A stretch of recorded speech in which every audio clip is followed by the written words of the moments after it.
Ian's on mute. CP from welcome to the Putback on SNY.TV. We've got Steve Popper from Newsday. We've got CP from Knicks Fan TV. We're going to get into trades. We're going to get into trade season. We're going to talk about players up and down this roster. But right now, your Knicks sitting at 6th place in the East, 4 games above 500. I think most people would take that result at this point in the calendar. Jalen Brunson, 78 points over the past 2 games, helped the Knicks escape what would have been a second straight bad home loss late last night against the Pacers when he and others delivered. CP, are you surprised by anything you've seen from Jalen Brunson over the last couple of nights?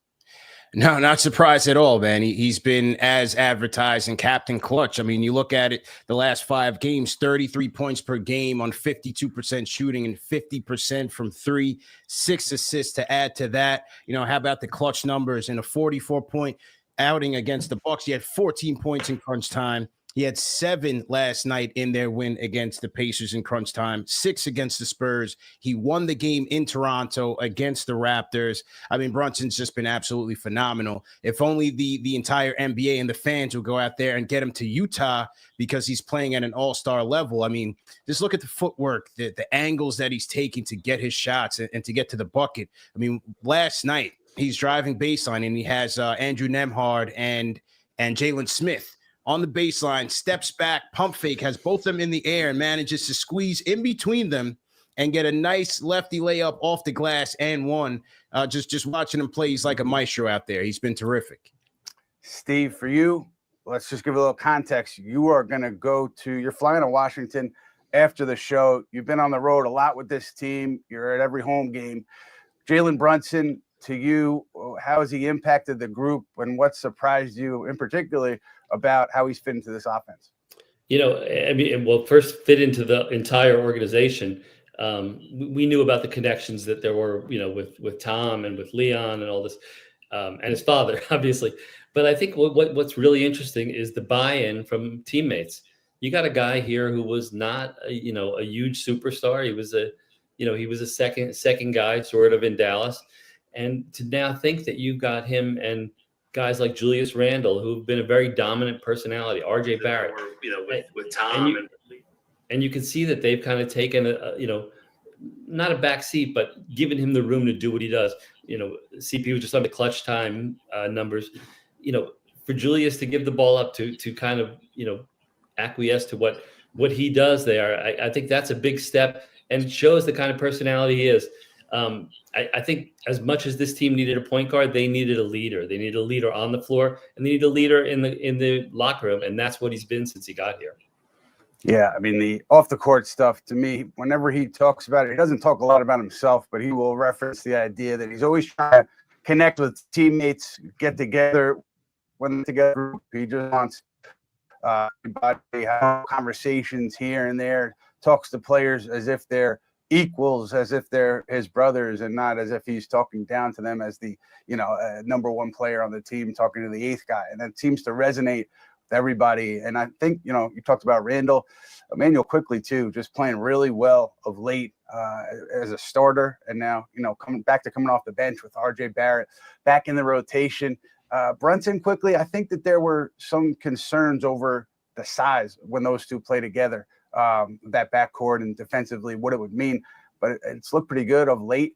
Immanuel Quickley, obviously, name has come up as a potential trade target. But CP, your thoughts on Quickley in general and what he's brought lately? Yeah, I mean, you have to love, first off, what he brings on the defensive front. His defensive acumen, his IQ, his anticipation skills.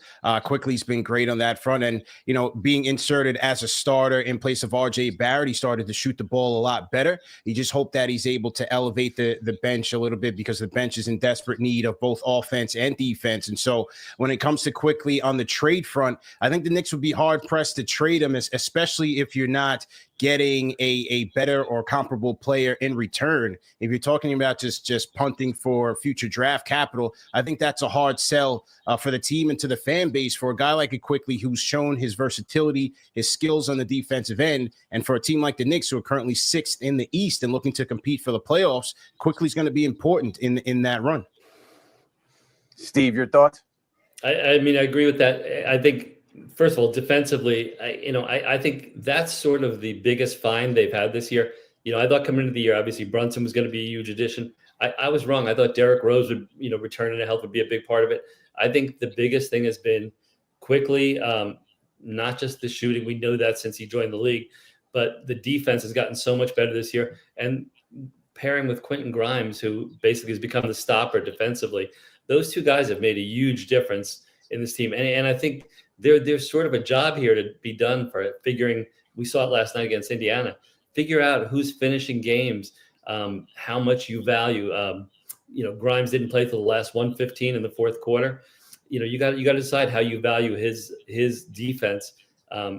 Versus RJ Barrett, versus going big. I think Tom wants Quickley, Brunson, Barrett, Grimes to be part of this, and he's got to figure out how he's going to use them there. I think that's an interesting challenge for him. Yeah, definitely an interesting challenge, Steve. On the trade front, we had noted earlier that the Knicks had taken some calls, gotten some calls on Immanuel Quickley. That was earlier this season, and obviously the way he's played recently, I'm sure a lot more teams have interest in Quickley now.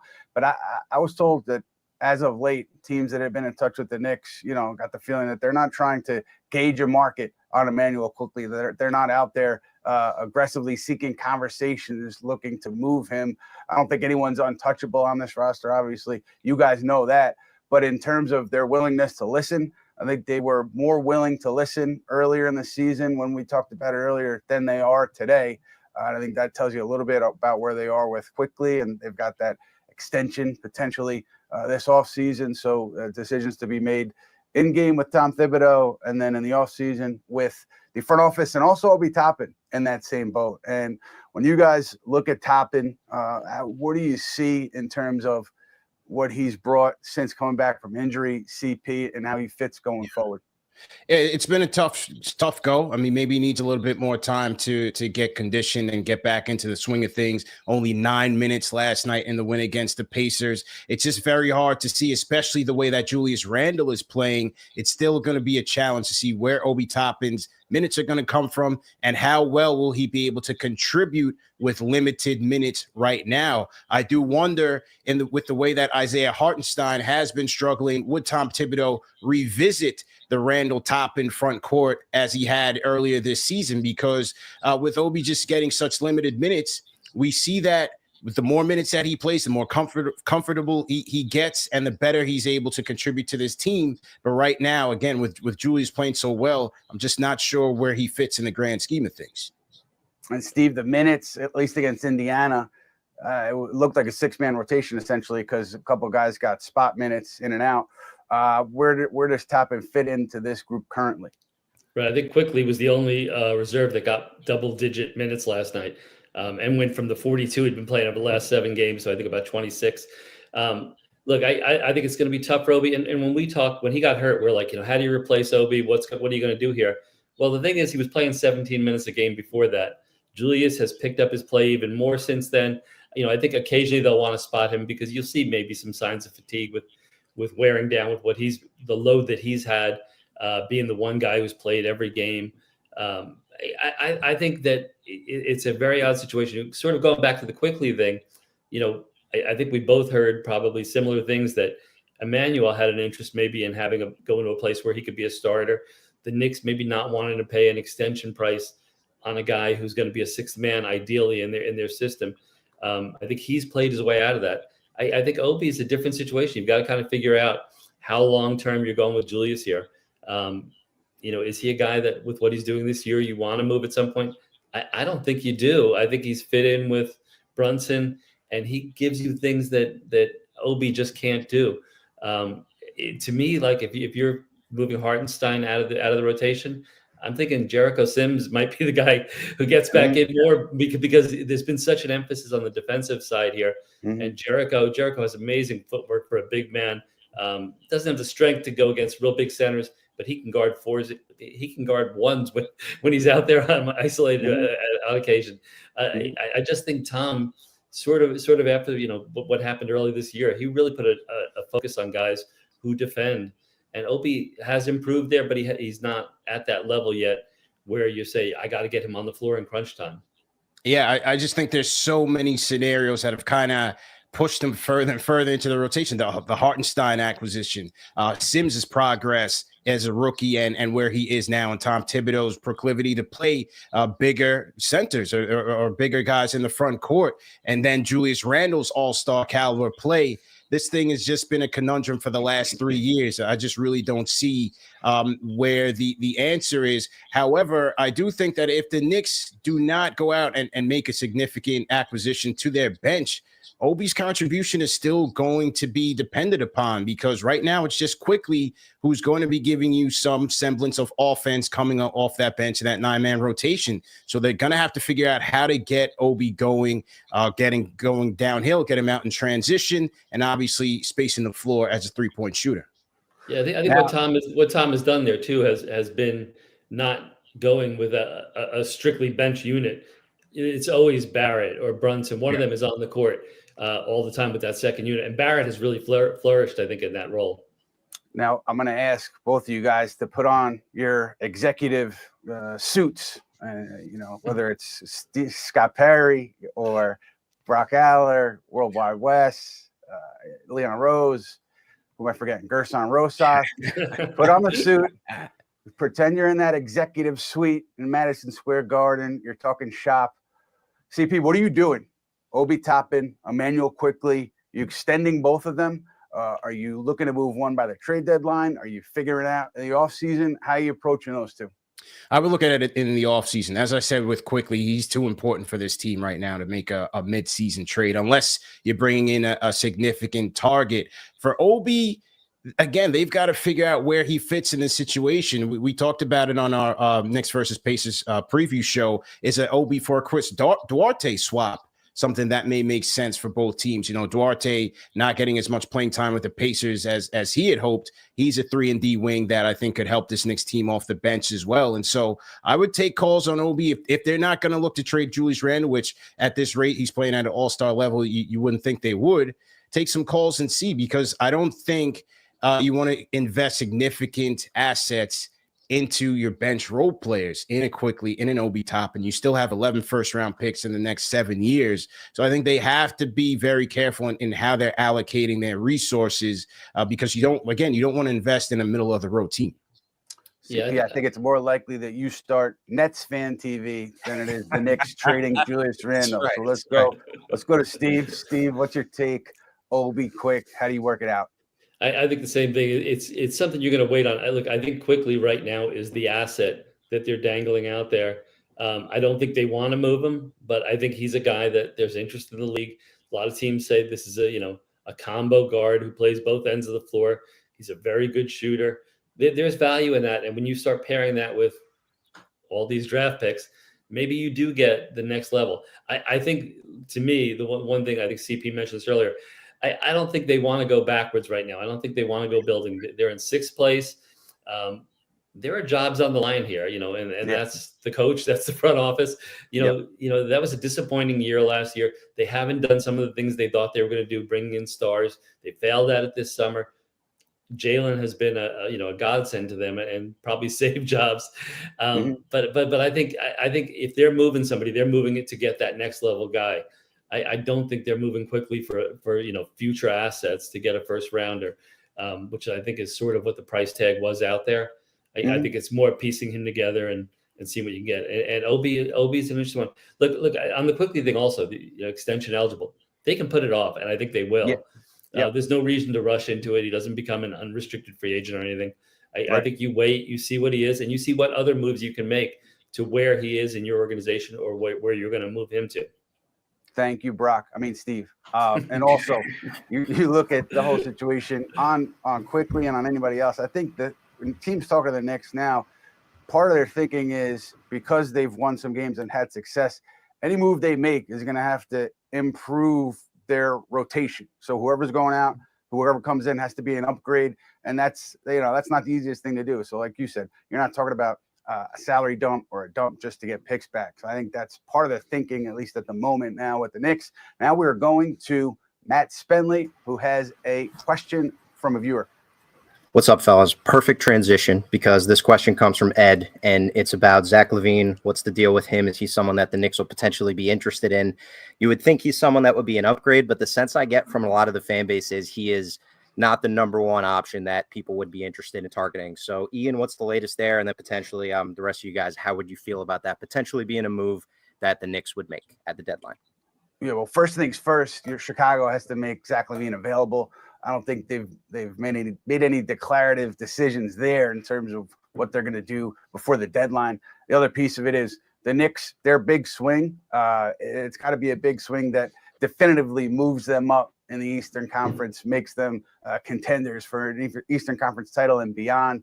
And I think that there at least is some dissension, or some people don't support the idea of a Zach LaVine trade moving you up to that upper echelon in the East, depending on what you'd have to give back to Chicago. They don't see that as the move. And if the bar was as high as it was for Donovan Mitchell, the Knicks ultimately deciding not to give up what they were needing to give up to get him in here, you could imagine that there would be some hesitancy internally on Zach LaVine. And I think that's where it is at the moment. Steve, what about you? What are you hearing? Well, I agree. And I think, look, when the name came up, when you wrote that last week, the one thing I say to myself is, who are they putting him in the start? Like, you want to bring a star in. Are you going to bench RJ Barrett, who is your number 3 overall pick, who you just handed out $107 million to? Quentin Grimes, Tom Thibodeau loves him, and he has a great value, not only as a two-way player, but they really need his defense, because as much as Jalen Brunson plays hard on that end, he gives up size. He's not an elite defender. To me, those guys, that starting lineup, you've got to really take an upgrade. And you're not bringing Zach LaVine in here to be a sixth man. So I just don't see them making that kind of move. I think, Donovan Mitchell was a different deal. They see him as a guy who is, 1, not injury prone, 2, 70-point game scorer who can get his shot anytime he wants. When you're talking fit, I just don't think Zach LaVine makes sense for them right now. Where they're at, what they're doing. He's a good player. I just don't see you giving up the franchise for that level. I think when you're making that move where you're going to give up assets that you're hesitant to move, this is not the one. And look, maybe you wait until RJ Barrett is eligible with the poison pill gone, and he's a guy who gets moved in a deal like this. Yeah, I wouldn't go for it right now. And again, it's not the fact that LaVine's not a good player. He's an obvious bucket, but I have questions of the fit. As Steve has said, the contract is pretty large, and with knee issues, a guy who's not known for a defender, I think it changes the whole dynamic of your starting 5 on both ends, because now you're bringing in a poor defender. You would ideally have to put Quentin Grimes on the bench, which is something that I'm fully against. And then offensively, you're adding another high usage player who needs the ball in his hands with a Jalen Brunson, with a Julius Randle, with an RJ Barrett. And so it's still a tricky fit. And then on top of that, if you have to part with an Immanuel Quickley from your rotation, then your defense is even more compromised. So I just don't see LaVine as being that guy that's really going to push the Knicks to the top of the East, as Ian had said. And so for me, I'd opt to go a little bit cheaper. Maybe Gerson Rosas can jump back on the phone with his contact at Utah Jazz. Maybe a Malik Beasley's available. You checking in on price on a Jordan Clarkson. See if you can upgrade your bench that way. Beasley's contract is edible, $15 million. He's got a team option for the 24-25 season, 14 points per game, 36% from 3. A guy who the Knicks have been interested in the past. I'd look that route rather than trying to go the Zach LaVine route. I don't see it for the Knicks. Yeah, I think you look Utah, you look Atlanta, maybe Toronto. You see where they go in terms of and making a big deal. Obviously, Chicago, we already talked about. In Toronto, the Knicks had checked in earlier on OG Anunoby. This was prior to their 8-game winning streak, and I think it was a casual conversation. But the sense that I got was that they were willing to give up a significant price for OG back then. Now they're in a different place. I don't know if it's the same right now, and who knows if Toronto wants to give him up. But I agree with CP. A smaller deal probably makes more sense. Steve, what are you hearing out there? Yeah, I think. Look, when we're sitting here dreaming of stars that they're going to add, I think the most likely thing is they're going to find a home for Cam Reddish. Yeah. There's going to be someone's going to give a second round pick, and the Knicks are going to, swallow their pride and take that. I think, Evan Fournier, I think has been a good soldier. I think they'd like to do right by him. To me, I still believe that, Derrick Rose sticks here, and some point late in the season, he's going to have a valuable role off the bench. To me, though, like I said, I think they're going to move some of these guys that they're not using, that are out of the rotation.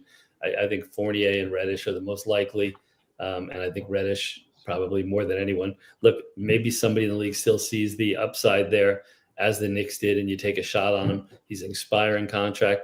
A team like the Lakers, obviously, that, that's seeking guys who can score, athletic. He's a fit in a lot of places. But he's got to finally, show the potential that he's flashed and hasn't achieved at, so far. Yeah, I agree. They're going to find something for Cam Reddish, I would assume. And I agree, Lakers are always going to have some interest, and we'll see if that next organization is able to get the best out of Cam Reddish. It hasn't happened here. Based on everything we've seen, I don't see it happening here. As you guys said, it's going to happen. It's going to happen somewhere else. We are going now back to Matthew Spenley with another fan question. Okay, fellas, this one is from Gotcha Open. He's asking, do you think Tibbs has reached his coaching ceiling for this team? So obviously this is a popular discussion point on a nightly basis when the Knicks are playing. Is Tibbs the right coach? We have been exhaustive on this process, but I think everyone's got their take. So what do you guys think about that? Why don't we start with CP? Yeah, I think fans don't like to give Tibbs a lot of credit, but when you take a look at, step back and take a look at this thing, this team is in the top 10 in offensive rating, defensive rating, net rating. One of 4 teams with a winning record on the road. They're 6th in the East right now after winning 37 games last year. Look to me making a prominent push for the playoffs. 4 games under 500 right now. I think the team is still bought in. They're still playing with a lot of energy. First in league and second chance points. Beasts on the boards when you look at what Julius and Mitch are doing. So you have to give Tibbs some credit there. You can't just say, well, we're doing that all in spite of Tibbs. They're playing under him. They are bought in, but there's still questions remain in terms of his in-game adjustments. Just last night against the Pacers, we saw these starters logging heavy minutes. I mean, Julius Randle from the opening tip of this game looked like he was already spent. You could see it in his face and his body language that he just didn't have anything. Jalen Brunson had 1 minute of rest in between the third and the fourth quarter, but he still came in with a lot of heroics. RJ Barrett coming back. He's logging 40 minutes. So there's still questions in terms of, will these guys have enough to make it to the finish line, make it in the playoffs, and have a positive impact? How is he doing in-game adjustments with the rotations? In that Bucks game, I didn't think Evan Fournier had any business playing in that fourth quarter. You have Hartenstein struggling mightily. Why isn't Jericho Sims getting minutes? He just seems to be so rigid in terms of his in-game adjustments, the substitution patterns, and just an overall game plan. I mean, I would go back to Ian and Steve, because in Tibbs' soundbite after that Bucks game, he had seemed to, absolve himself from any responsibility in terms of making the necessary adjustments defensively in the second half once the Bucks were making that charge, and especially from downtown. Yeah, he's not going to show any, evidence of owning up to. I don't want to say owning up to, but he's not going to give you anything in a press conference in terms of, we should have done this. This player screwed this up. This guy screwed this up. He's not going to go there. I think we've learned that over time with Tom. Steve, I think you'd agree. But I thought last night was interesting because, he was being asked about the lead and the lead dissipating, and is it concerning? He kind of laughed. He said, yeah, it's concerning, but I'm concerned about winning. And so he got a little defensive in that moment. And I think from a big picture perspective, CP, you hit it. I mean, this team, it's 8th or 7th in net rating. Again, 6th in the East, 4 games over 500. We're at the midway point of this season. Young players are playing. Julius Randle, for the most part, is getting off the ball, moving the ball. He's running in transition. The defense is very, very strong. So he's, to me, checked off a lot of boxes that seem to be concerns among the fan base, at least the fans that I hear from, about Thibodeau. The rigidity is still there. Is he has he reached the ceiling? I think it's a fair question. It's a good question. I'm not sure how to answer it. I think, you see what happens the rest of this year. You see how the starters and how the players that are logging heavy minutes, how they look in March and April and into the play-in tournament or in the playoffs. If the Knicks get there, I think that's when you can answer that question. But look, they're winning. So from a bottom line perspective, I think you give Tom Thibodeau a lot of credit. He's been one of the best coaches for this franchise in some time, and he's established some principles here. And I think that's what you bring Tom Thibodeau in to do. Is he the guy to bring them to the next level? Well, they're not there yet. So in the here and now, he's the right guy for this job. Is he loved in the locker room? I wouldn't say universally loved, but that's always the case in the NBA. And if you're winning games, that stuff doesn't matter. If you're losing games, that stuff matters. Steve, your thoughts on Tibbs? Well, first of all, what you just said, no coach is universally loved, but the important thing is, do you have the guys who you need? And he does. He has Jalen Brunson. Julius Randle, to me, has bought in completely. It was a strange year last year, but everything he says is supports everything Tom is doing. Tom gives him, asks him to do more minutes, and he's like, whatever you say, coach. To me, look, this criticism, Tom, it's the strangest thing I've ever seen. This has been a dysfunctional franchise for decades, and he's a grown-up who came in and changed the culture. And kind of, I tick off every criticism, and I'm like, they're like, he doesn't play the kids, but he does play the kids. We don't see the hours and hours of practice, but he knows better than we do, better than fans do, who's ready, who's performing in practice. And like when you see, like, for example, Cam Reddish, it's not just what you see in the game, it's the way he practices too.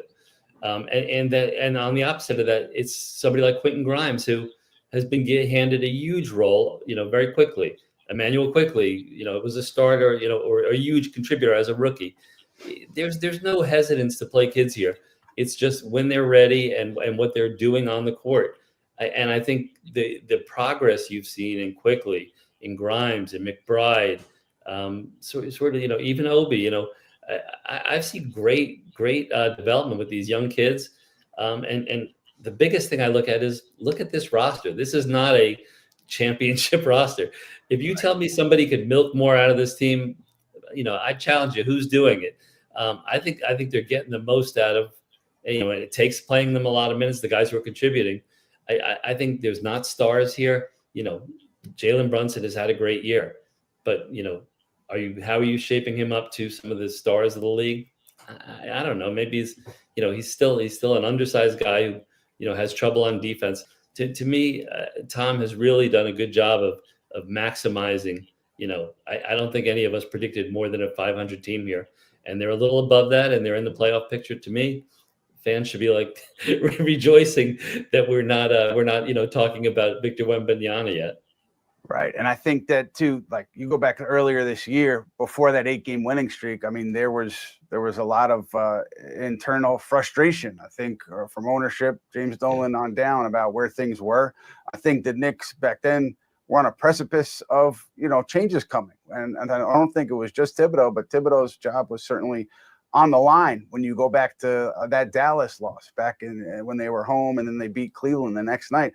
And things were shaky then. And so now Tom Thibodeau and the group, top down, righted the ship, and they seem to be able to show competency here. And I think if they remain at this level, 4, 3, 5 games above 500, and they're in the playoff race, and they show competency night in and night out, I think everybody's safe. I think the water's calm in terms of job security.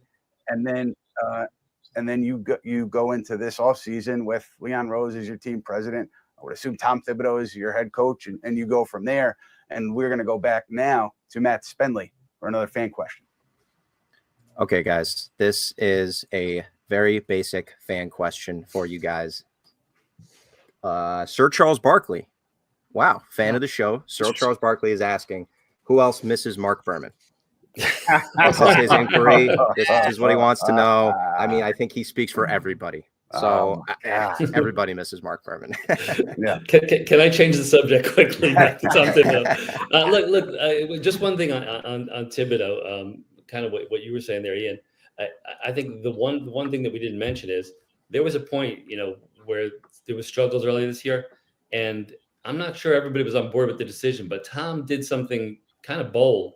He went with guys who are his guys, the guys who play hard every night, the guys who defend.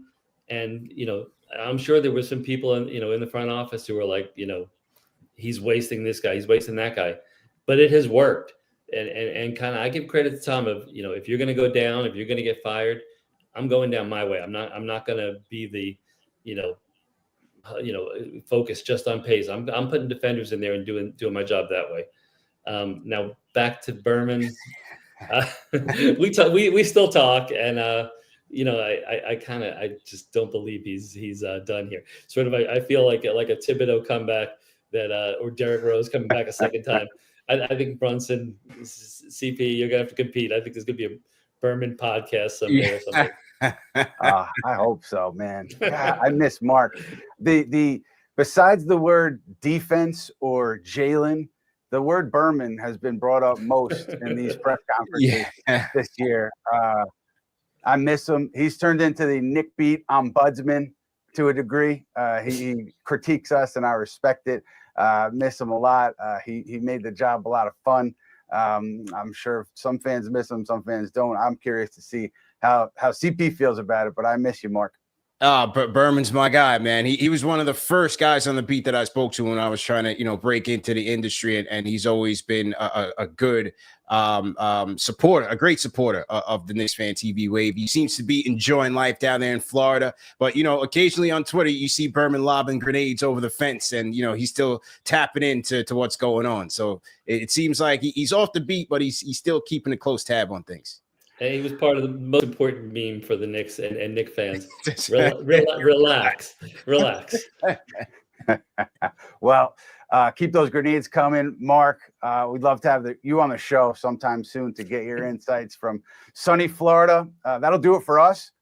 CP, thank you so much. Knicks Fan TV, guys, check that out. You know where it is. Steve Popper, appreciate your time. Newsday, certainly read him every day. And keep it locked into us here at the Putback, SNY.TV. We'll be back next week, Thursday, 1 p.m. with a live episode. We'll see you then.